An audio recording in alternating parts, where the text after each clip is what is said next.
Good morning. Well, next week, this time, it is going to be the 2020 Generation Next Awards. We won't be convening at the Santon Convention Center as we usually do because we live in a brand new world. We woke up in a brand new world this morning. I'm Arya Kelman, and welcome to our final Generation Next webcast before the big awards, which take place on Friday, the 21st of August at 10:30. This morning, we have some previous winners. Will they stay winners? Well, it depends on how well they've pivoted, as the world has pivoted in the past few months.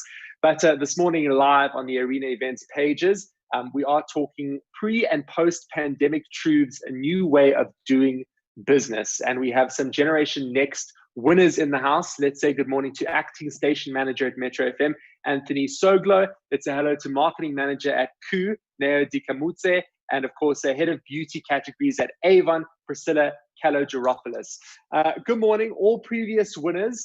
Typically in Generation Next, we say, are you the coolest brand? It feels like this year, though, we should be saying, are you the most caring brand? Neo, talk to me for a second about moving from being a cool brand to a caring brand in a time when we're living through a global pandemic, and what audiences are demanding is that you are as cool as what you care about them and the world that we're in.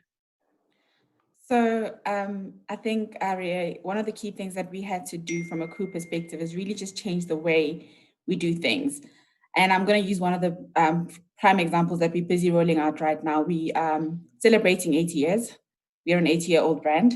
So as much as we're cool, we are an 80-year-old brand. So before the pandemic, we had a big campaign that was coming through from our end. Really just a call to action campaign, really trying to gift consumers. Going into the pandemic, we had to relook that campaign to really come across as a brand, because I think the key thing for us was we were looking at big item prizes, fridges, microwaves, really just gifting consumers. And we've had to relook that campaign from a cool perspective because we're a brand that's about the people and a Rainbow Nation brand, I think. And hence we've been termed the coolest brand over the years. And I think one of the key things we had to do note is really to understand what the consumer issues at that point in time were. And we really needed to redirect how we invest behind our brand. So being a brand where we're really about recruiting the next generation of cool users, I call them the cool users, which is our future target market. The key thing for us was really how do we invest behind the brand and inspire more consumers to use our brand, right? So we partnered with influencers during the pandemic because there was a lot of in-home consumption during that time. One of them being George. You guys may know him as OK Wasabi, Fitness Girl, Meals with Dumi. And the key thing for us was how do we inspire people who have bought so much of our product and ensure that they keep the versatility or buy across or consume across the different meal occasions that we are doing, that they go through. So like I said, I think one of the key things for us was just about being relevant at that point in time. And like I said, we had to relook our campaign, which we're about to roll out with. And the key thing for us, again, is going back to the point around how do we gift back? We're an 80-year-old brand. Consumers continue to choose us as a brand. And how do we give back to consumers in a way that is relevant to them? So the campaign started to roll out last week, Friday. And the key thing was for us to really just ask consumers, what have you lost out? What are those moments that you're missing? Because we as a brand that is about food, we facilitate moments. We are about connections. So how do we keep the connections going with consumers in a time where we know we can't be with our families? So the campaign had to be relooked from that perspective. We continue to gift, definitely, but certainly it's gifting in a different way. And for us, it's about reigniting those connections with consumers. So we are about being at the center of connections as a brand. So definitely we had to relook the way we do marketing from our end. And that is a commonality, I think, between everybody on the panel this morning, is to relook in the context of a global pandemic. If you're just joining us now, we're live ahead of next week's Gen Next Awards, speaking pre- and post-pandemic truths, a new way of doing business with our panel of previous winners. Let me come to you, Anthony, in the context of Metro FM, a consistent performer in Gen Next every year as the coolest radio station. Metro FM and COVID-19 and what is happening in terms of what the station convention sounds like what the station is about in the context of a global pandemic, in the context of having over 6 million people who listen to the station every single day, relying on it for information. I mean, obviously, in your context, it starts to look a little different in terms of what you do as a brand that serves the people as part of the public broadcaster, right? Thank you for that, Harry, and good morning to everyone who's viewing and listening in. I think for us, the first thing we had to do, obviously, was to take care of our own people, being our presenters. So we had to implement specific strategies of having all our teams broadcast from home. Now imagine having a team of 3-4 people and having them in 4 different places, one speaking over the other, and that was something we had to turn around pretty quickly. And so, even though technology is available for us to do that, the turnaround time for us to implement that was a bit hectic for us. So being able to, one, ensure that the guys who are going to be giving the information through to our audience are taken care of was our number one priority, so that we obviously don't have infections throughout the whole teams. One of the main other things we realized was content. When COVID hit, I think radio generally was used as a platform for information, where people would get information from. At the same time, would act as an escapism. For us, we're a music radio station. It got to a point where it also felt as though there was COVID-19 fatigue, because almost everything you would hear on air would be about COVID-19. So the main thing for us would be to, one, how do we balance the content that we give to our audience, but still remain true to who we are in the context of broadcasting, and in the context of Metro being a music radio station. So how do we combine those two to ensure that we still keep our audience and still be able to speak to new audiences as well? So the balancing act for us was very key to the new normal. I mean, that's an important sort of point to bring up. Anthony's got an audience, Neo's got an audience, Priscilla's got an audience. You know, their audiences are a little bit different to yours because they're consumers of the product. But talk to me for a second, Priscilla, about how that audience is changing. So the average Avon customer in a context of COVID-19, do they look different to what they did before? And what are the intrinsics of what that difference is?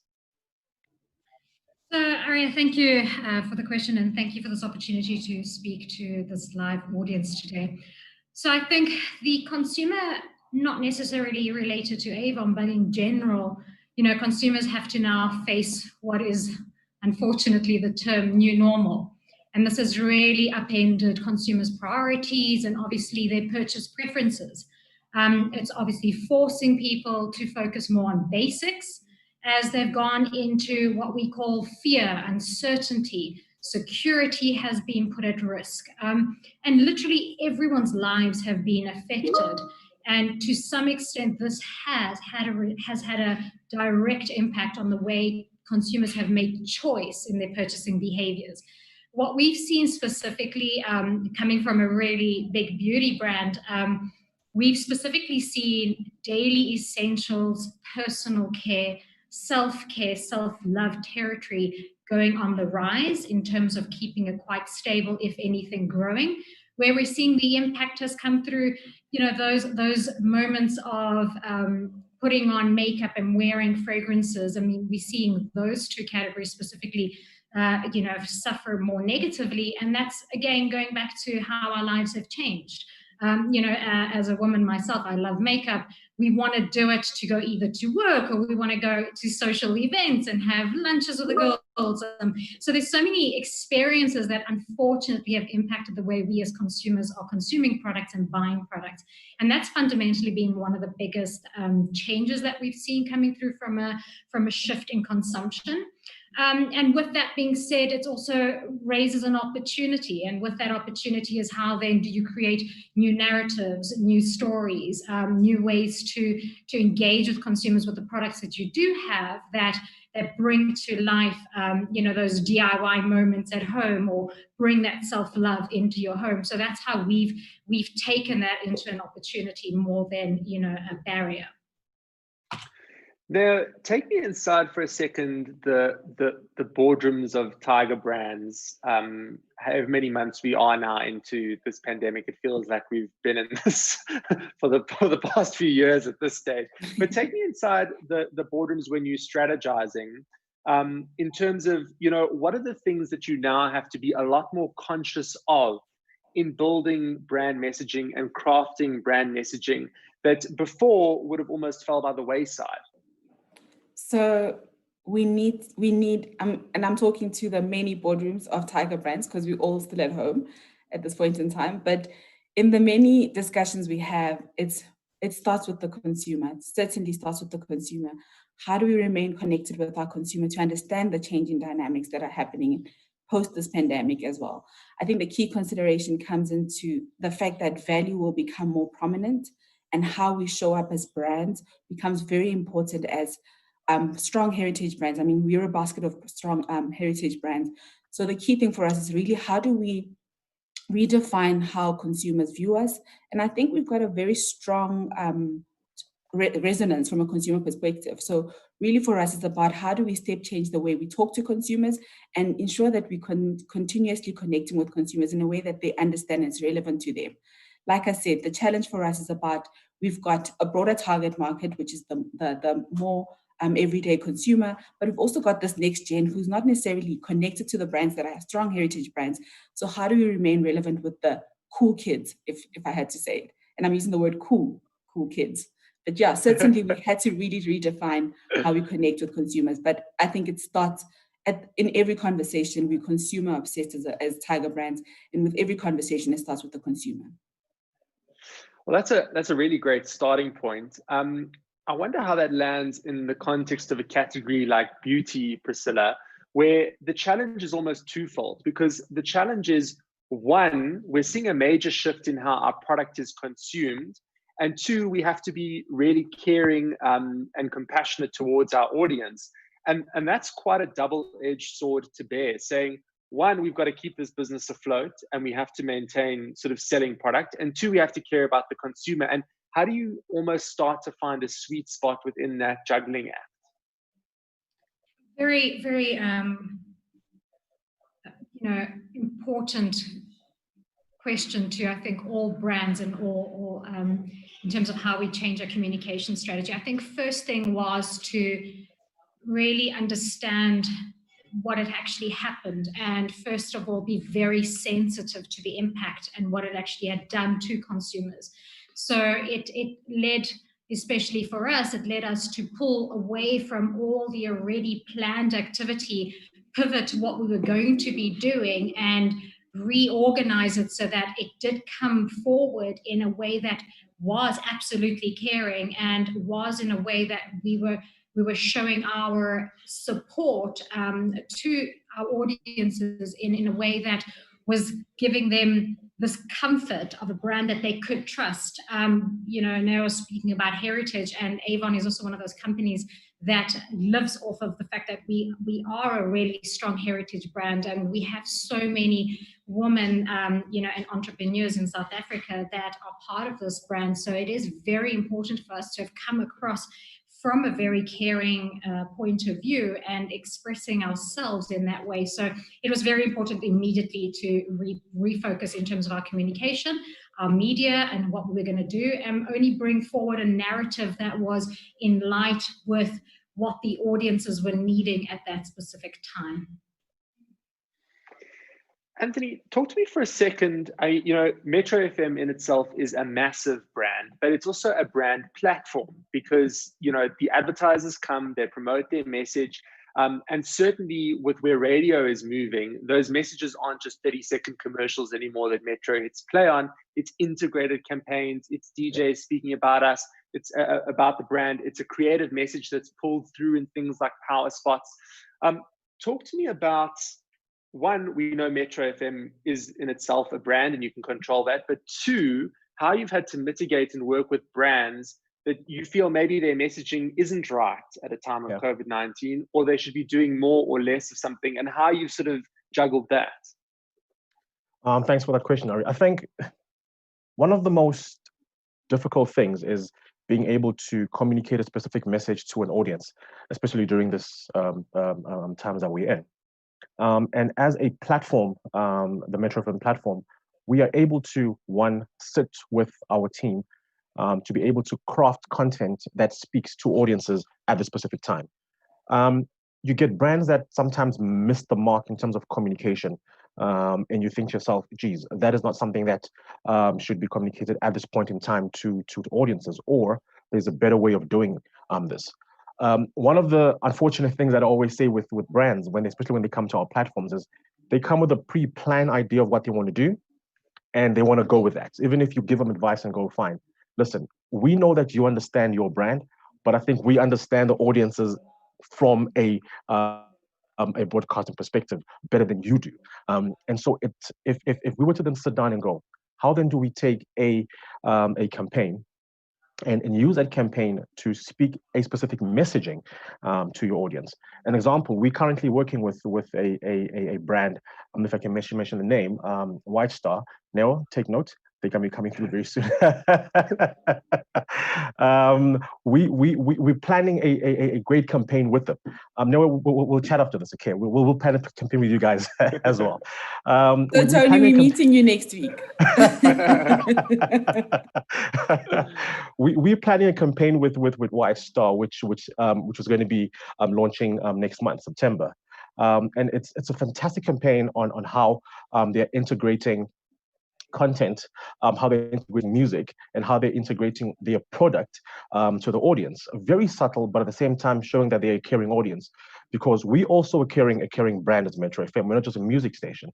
Especially in times like these, people look to us to be able to provide that information and content to them. So we're able to get information and send it through specifically to the audience. So as difficult as it is, we as a brand are able to integrate that which a brand wants to communicate to the audience. And you're right, it's not just about 30 seconds anymore. It's really about integration of content. Gone are the days where people listen to a 30-second ad and they go, hey, I want to do this. We also have our personalities. You mentioned power spots. Power spots, for those people that don't know, is when a presenter or personality almost endorses a product. But the question becomes, how then do you do this? Do you do this in a way that it seems like, oh, okay, fine, someone's being paid for this, or you do it in a way which integrates and which relates to the audience? So integration of content is absolutely key in this day and age, especially in this pandemic that we are in. It's something that started being massive in the past couple of years, but now absolutely vital. And Anthony, level with me here. I mean, can we, in the context of a global pandemic, move from a presenter link speaking about how hard times are to a campaign for a luxury SUV? I mean, are we judging it too hard? Are there some people that you're saying, you know what, it's actually just, maybe your message isn't going to land right now. There's some categories that maybe it's just not the right time to say anything. You've got to have presence and you should be there, but this isn't the time to sell a 2 million rand vehicle? Or are we overthinking things? Not at all. Times are tough, and times are tough for everybody. And as a brand, the question becomes, do I sell that 2 million rand vehicle at a 2 million rand price? Or do I find ways of which to sell that 2 million rand vehicle to the audience? People are losing jobs, so which means there is no money coming into the bank, and being that so, they aren't able to purchase that 2 million rand on cost. So yes, there are certain things that you look at and you think to yourself, this might not be the right time, but from a creative perspective, there are other things that we can do as a brand to still instill to the audience that, hey, even though we sell 2 million rand vehicles, we still care about you as a person. So we are going to do A, B, and C, as opposed to sell that 2 million rand vehicle to go find. As the brand, we are able to go into communities with our 2 million vehicles and take things to those communities without having to sell that 2 million rand cost. So as much as you might not be able to sell it, you are able to create awareness around your brand as a caring brand. And what better way to do that than using a platform like radio, Metro FM, or in general, media. But yeah, it really is something that brands need to think about, as opposed to pushing a specific product. How then do we send a message through? Priscilla, you touched on a little earlier on this idea of value. And, looking at 2019, 2018, brands a lot of the time differentiate themselves through branding. Is there a difference between a Louis Vuitton bag and a Guess bag in terms of what it really costs to make that? Or is the marketing team just doing a really strong job? Talk to me about the importance of value now more than ever. In a time when people are cash strapped, do you think that the consumer is going to be more value driven, i.e., I want 200 mils versus 100 mils of this product? And are you seeing a stronger emphasis on value versus the packaging and the fluffy stuff in the Instagram? Or is it still a case of, each brand serves a different market? So, yes, I think, previously before COVID, I think consumers were buying into names and into aesthetic type of attributes when it came to product purchases, because we were in a different time, and we were in the world of we're looking at celebrities and looking at a line and what the Joneses were doing, and that's essentially what drove our purchase behaviors, and that's what we ourselves looked at and said, well, that's how we measure our level of success in society. But with this COVID pandemic that has come upon us, it has given people, an opportunity to step back and really evaluate the purpose of product in their mindset in terms of how they want to bring it into their world. And they've reevaluated, in my honest assessment, they've reevaluated it. They're wanting brands to be a lot more transparent, a lot more honest. They're looking for more simplicity. They're looking for, things that are going to allow them multiple benefits, so that at the end of the day, they're also trying to find a way to make sure that their end of little bit of money that they have, if they've lost jobs or if they've been impacted by COVID in some sort of a way, that their money is being able to be stretched even further. So we are seeing that. It does come through in a couple of our, in our portfolio, where we're seeing bundle buying being a higher priority in terms of purchases, larger sizes being something that people are more conscious about buying into. So you are seeing the shift in the consumption itself from consumers, because they're a lot more conscious of what they're actually spending their money on. So absolutely, in my sentiment, I do believe that the value proposition in terms of the consumer's mind is there. But when I say value, they're obviously not looking for cheap. They're just looking for brands that they still believe are offering quality. But at the same time, they're not necessarily driving to own those really prestige brands, but probably looking at alternatives that are something that are more affordable for them at this time. So that's what I'm seeing. It's maybe a little bit different in other areas, but that's something that we see on our side. Value, though, not something difficult for Koo to express, right?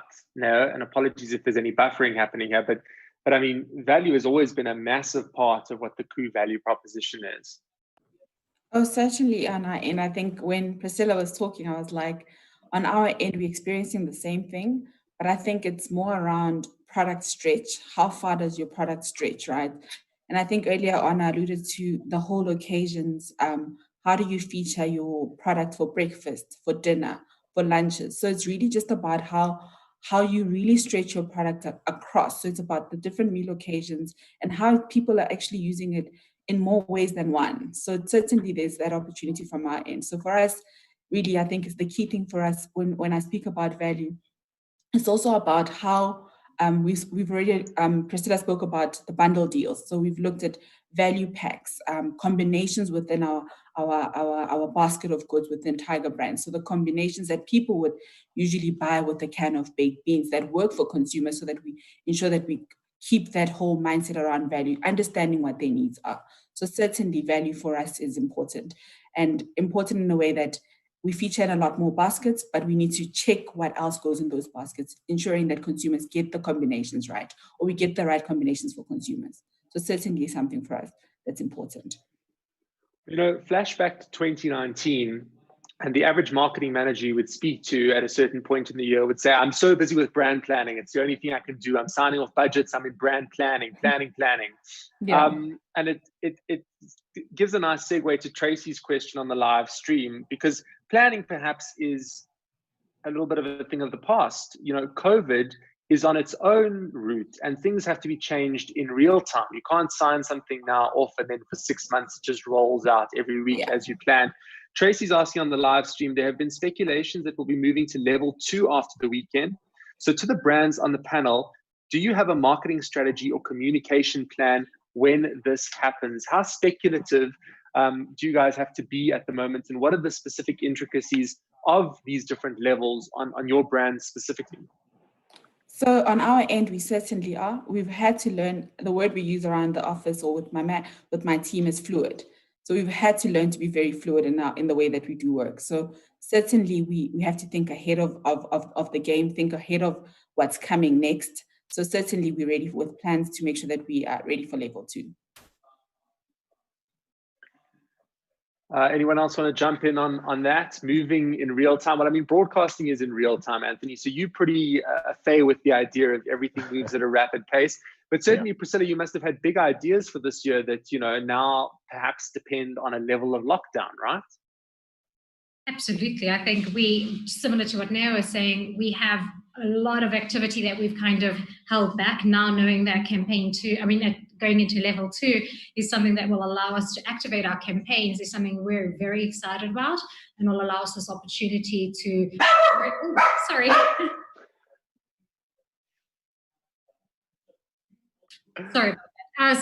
So it will allow us this opportunity to really start pushing, getting back some of those luxury moments into our consumers, giving them that opportunity to buy back into the categories they haven't had an option to buy into before, and just giving them that sense of what they've missed out on, and I think I'm very excited for us moving into a level 2, and I think a lot of consumers are excited about it. I think we're in a little bit of a COVID fatigue,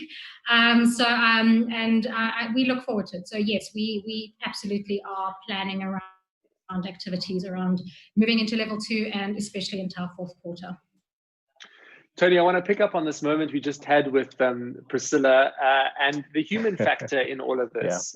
We know now that it doesn't matter. You can be the CEO of Amazon and you can be on a Zoom call and then something happens in the background. And there's a huge move towards, COVID as disastrous and as horrible as what it is. And there really are no words to quantify how terrible this pandemic is for so many people and how the impacts are going to live with us for an extended period of time.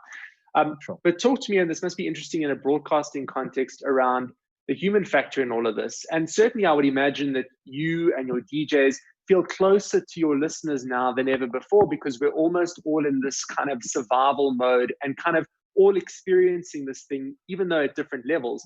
But we all are affected by something now. It's not just a select group.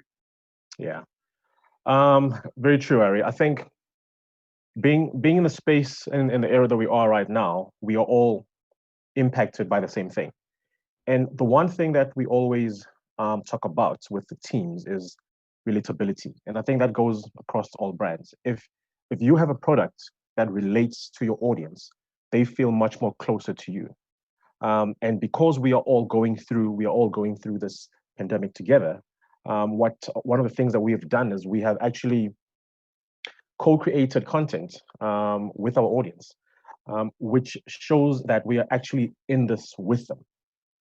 We have sort of turned around, changed some of the content that we have on air to directly have what we call user-generated content, which allows them to be part of the broadcast as you were.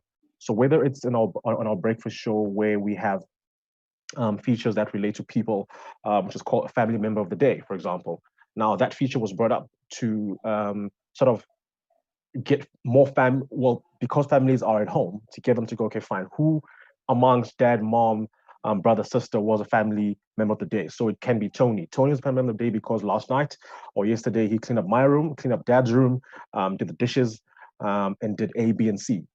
Because we know that everyone is at home. in the afternoon, what you'll do when you get back home. For those who've started going to work, people tell us what is that they're going to be doing when they are at home. That shows that we are relating to our audience and we are in this with them. So once your audience relates with you and relates to the environment that you are in, they are much more susceptible to being part of you as a brand. So we are as a station doing that to ensure that our listeners feel that we are in this together, because indeed we are in this together. I can see that Nao's thinking that that's the segment that she's going to sponsor when you guys meet next week. Come on, Nao, come on. Talk for a second. You know, the big thing about COVID-19 is you can't art direct it, right? And I mean, Nao, you would have produced multiple television commercials. And in the context of Tiger Brands, it's always a family and it's, you know, a breakfast table and everyone's getting going for the day.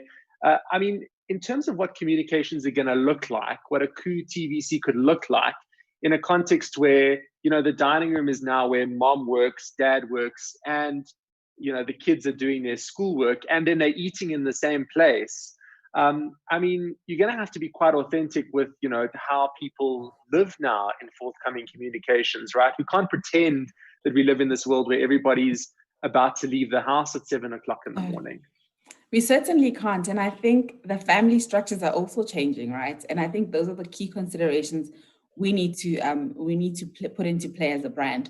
Gone are the days where we are sitting around the table, perfect family, mom, dad. We've got nuclear families these days. We've got blended families. So we really need to reconsider how we showcase our families and the different types of cooks.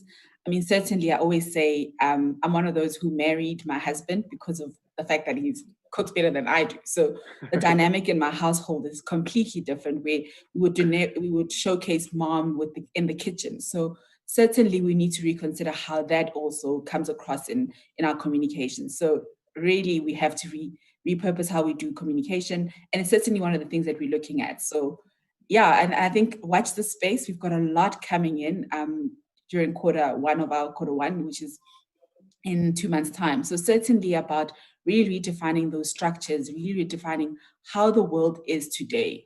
And certainly those are the key considerations for us as a brand, to ensure that we're authentic in our communication, we remain connected with our consumers. And we also show stories that, as a brand, we've always been about stories, but we need to show stories that are relevant to consumers.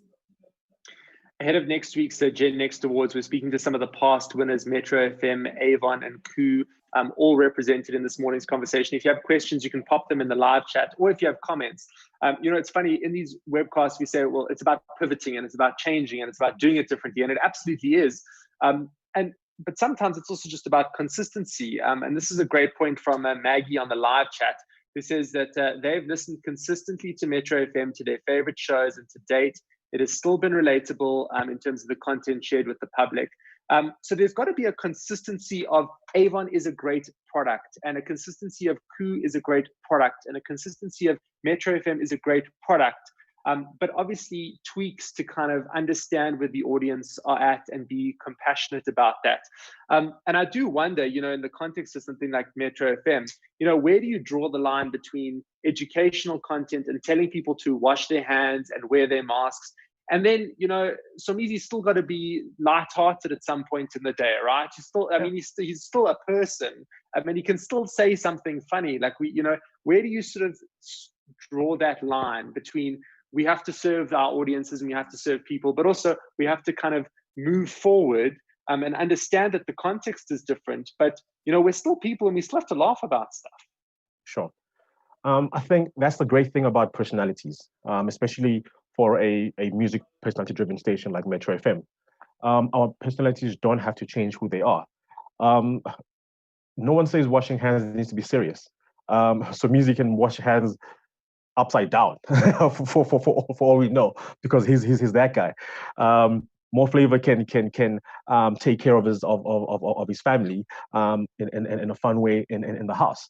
The Kings of the Weekend can do the same thing as well from that perspective, and that is where the relatability comes into it. You know, because all our on-air presenters have different personalities, we are then able to sort of take that, and people who are our audience are able to sort of see themselves in all the different guys. So whether it's Lerato, whether it's Dineo, whether it's Thomas or Pearl, Knaves or Spectacular, people are able to see themselves in our personalities. And they use that personality that they have to be able to go, fine, I'm still human. And one of the things that we have, what we did was to tell the guys to, especially when the lockdown started, the drawing the line between information and trying to not have fatigue is a very difficult one, because you don't want to always preach the same thing all the time. The question becomes the how. How do you do it so that it doesn't, number one, seem redundant, and number two, doesn't seem repeated? And that is where personality comes into it. And we owe a lot to our personalities on the station. And I think we'd like to believe that's one of the reasons why we have been voted the coolest radio station for the past 5 years. Our personalities have a great deal to do with it. And we go a very long way to choose the right personalities that fit into our brand. It almost becomes generational. Many people we hear tell us they listen to Metro because their parents used to listen to Metro. But then we need to be able to relate to their parents and relate to them as well. So that fine line is where the detail is at. And us being able to give information and give it to our audience in a fun, interesting, and relatable way is what I think we have been doing pretty well. Well, next Friday, we're going to find out if you've continued to do so. We're connecting this morning with all the previous winners of Gen Next ahead of next week Friday's live awards. And it's great to speak to winners because, you know, you would want to remain at the top of that list. It's always a bit sobering if you're brand number 2, 3, 4. It goes all the way down to 10 on the Gen Next list in terms of who's really doing well and who isn't doing so well. But talk to me for a second around, and this is a question for everybody, this idea of the coolest brand and what it really means in the context of 2020. Because I think in 2019, we maybe thought coolest brand means best ads, best brand ambassadors, most beautifully styled food, most amazing shot of the makeup foundation going on the lady's face, dopest award ceremony on television. But coolest is cool taking on a bit of a different meaning now.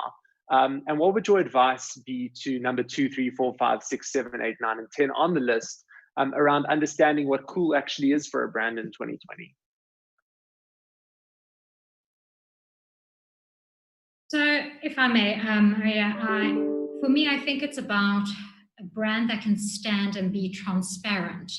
And not only being transparent, but a caring brand. So I think consumers are going to start looking at brands that are, what are they doing? What are they doing to give back? What are they doing in terms of their stance when it comes to social responsibility? They're going to be looking at brands that are not only giving you a product, but they're doing a lot more on the back end to drive either a change in the economy or a change in the way in which we manufacture. And I think people are becoming a lot more, you know, with the online world, people have a lot more access to information. And with that comes brands that need to be transparent, brands that need to show that we've got nothing to hide.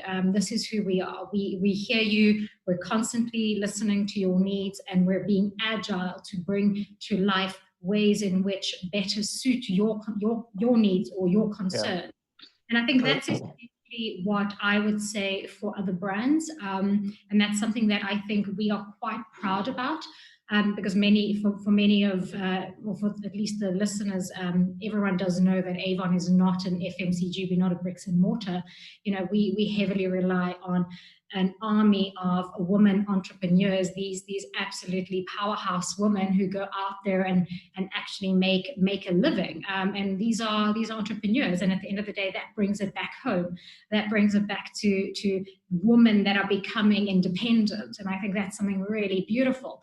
Not only that, but also a company that doesn't test on animals, biggest supporter around women's causes. For instance, you know, our Itemba walk that we have annually, and we will still have it this year despite the lockdown restrictions, because we are a firm believer of our causes. We also are a firm believer, and we fight against women abuse. So there are so many things that we as a brand stand for. And I think that's essentially what brands need to do, is just show how they themselves are giving back and not only talking about a product, but actually being a lot more inclusive. I certainly agree with what Priscilla was saying. And I think it's about being more responsible as well as brands. One of the key things for us as part of our procurement process is really empowering farmers in like local farmers in South Africa. So it's really about the responsibility of brands, because people want to know where their products come from. So certainly it's about brand responsibility, showing people where their products come from. And it all goes back to what, like beyond the product, what are you? And I think the key thing for us as brands as well is to really never forget what we're about. And I think we've built these brands as strong heritage brands. And I think consistently, and I think the consistency comes in the way that you really start to show up. And I think Tony alluded to this as well, about the fact that there's a fine line between my mom's brand and my brand, right? And it's really about merging the two. So it's about being relevant with the consumer. It's about being responsible. And certainly it's about really just ensuring that you are beyond the product and be more meaningful. So it's really about what your purpose is as a brand. So I think certainly the ways of marketing has changed in the way that it's no longer just about the product that you put on shelf. I totally agree with Priscilla and Neo with regards to that. I think one of the main things as well we found, which is cool, is being honest with our audience. Where we err, we are able to say, listen, guys, we pick up our hands and say we made a mistake, and people find that endearing. And that is one of the things as broadcasting, or rather as broadcasters, that is very, very vital for us. We take pride in the fact that our teams are a great bunch of personalities that people are able to relate to. And I keep on going back to that because for us, it's very important. It's our number one go-to theme is relatability. If a young person or anyone is able to relate to you, then they will think that you are cool on any level at all. So being honest and being relatable to the audience for us is absolutely key. And in this day and age, the term cool sort of takes on different many forms and shapes, and it becomes then how one relates to the audience, which makes them cool to them. So for us, yeah, we're riding the wave, and we are looking forward to getting the next award next week. Well, if I'm picking up what everybody is putting down, what our previous winners are putting down, it's purpose, but really actually meaning that. I think it's been in brand narratives for years, but no one's really actually, evaluated who the farmer is, how they impact the world. No one's really evaluated, how the brand plays a role in domestic violence in South Africa. No one's it's a lot of lip service, and CSI has almost felt like, oh, well, that's just a room in the corridor, but it feels like really now that's starting to come into some of the leading brands in SA as consumers demand a little bit more, as they should, because they serve the brand and the brand needs to serve them in a meaningful way as well. And also picking up on what Anthony was speaking about in terms of relatability. And you can't really get around the fact that this is bad for everyone. No one's having a great time in COVID-19. Everybody wants to be out. And the authenticity of that human truth really shining through. It's been fantastic connecting with all of you this morning. I'll feel very good when I go and get my coup at the supermarket, and when I pick up Avon products, and when I listen to Metro FM throughout the day, because I think behind all three of those brands are people who are really pivoting in sort of strong ways in a very, very demanding time. Because though we're living through it, we're going to look back on this and say, it was probably the hardest time to be the marketing manager of Coup. That was really difficult to move through that, but we'll all come out stronger at the end. And of course, next week is the big moment of truth at the Gen Next Awards, taking place at 10:30. If you haven't registered for those awards yet, and they've promised me that this year it's going to be an even bigger extravaganza than ever before, you can visit quicklink.co.za /awards to make sure that you secure your ticket and your login link and all of those things that come with 2020. It's been fantastic connecting with our panel this morning. I hope to see everyone with their certificates very, very soon as we find out who the winners in the Gen Next 2020 awards are. Joining us this morning live across Facebook and across Twitter and the various Arena Events channels has been Acting Station Manager at Metro FM, Anthony Soblo, Marketing Manager at Ku Neo Dikamutse, and Priscilla Kalogaropoulos, Head of Beauty Categories at Avon. Thank you so much for your time. All the best for next week, but I do have a feeling that it's going to go really well. This is our final Gen Next webcast in the series. Everything comes down to the awards, which of course are next week, Friday. Quicklink.co.za/awards. And let's see who takes it all at the end of the day.